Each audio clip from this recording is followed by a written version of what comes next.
Hello, good evening, and welcome. As they say, tonight we're going to have a Devato from Irene and davening from Stuart. And over to you, Irene.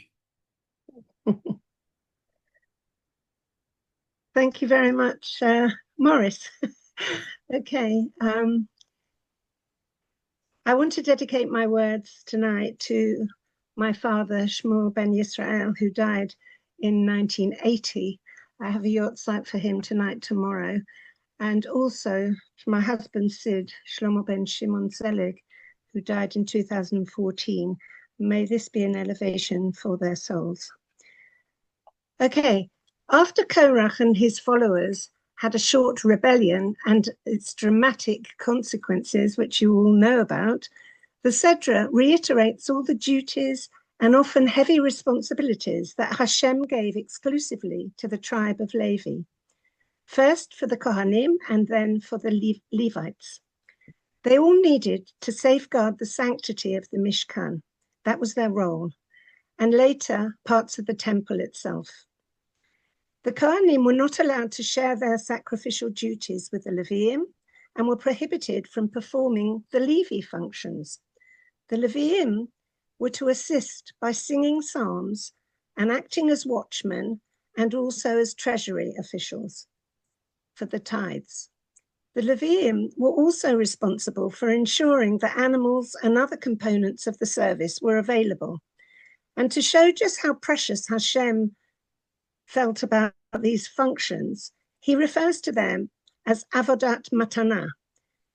It's as it says in chapter 18, verse 7 of Bamidbar. Hashem has presented your priesthood as a service that is a gift, avodat matana. But as the verse continues, any outsider who is a non-Kohen who approaches shall die. Very tough consequences. So we see there is to be a downside if a non-Kohen or a non-Levi does cross the line and attempts to perform any of each other's duties. Not only were they punished severely, so is the Kohen or the Levi who allowed it to happen. And that's how great was their responsibility.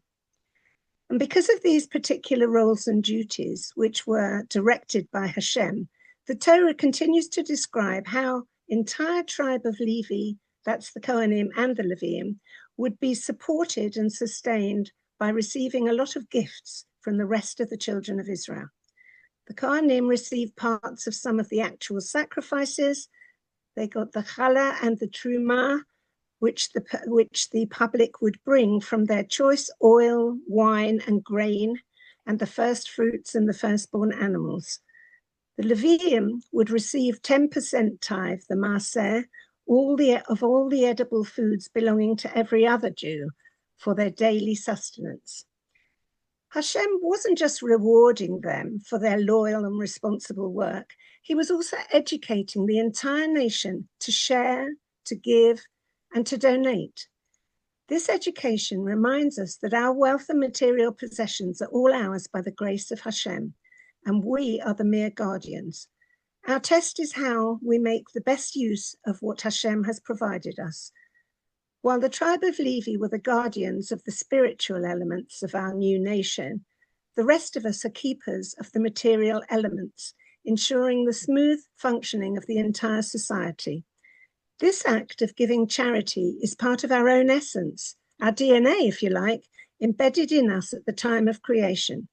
So much so that even the Leviim who received tithes from the entire community were instructed to donate tithes of the tithes. In other words, they gave to the Kohanim. They also gave. In addition, we mustn't forget that the root of the word ahava, love, is the Aramaic word hav, which means to give and to share. Giving and sharing equals loving. Loving is equal to giving and sharing.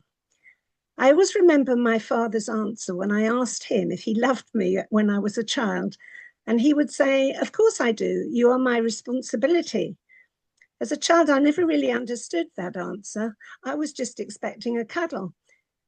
After the narrative of Korach and his followers, which was all about power and an aim to disrupt society, The Torah immediately provides us with an antidote to this plague of dispute, a lesson of giving and sharing, a lesson we surely need to internalize always, and maybe especially today.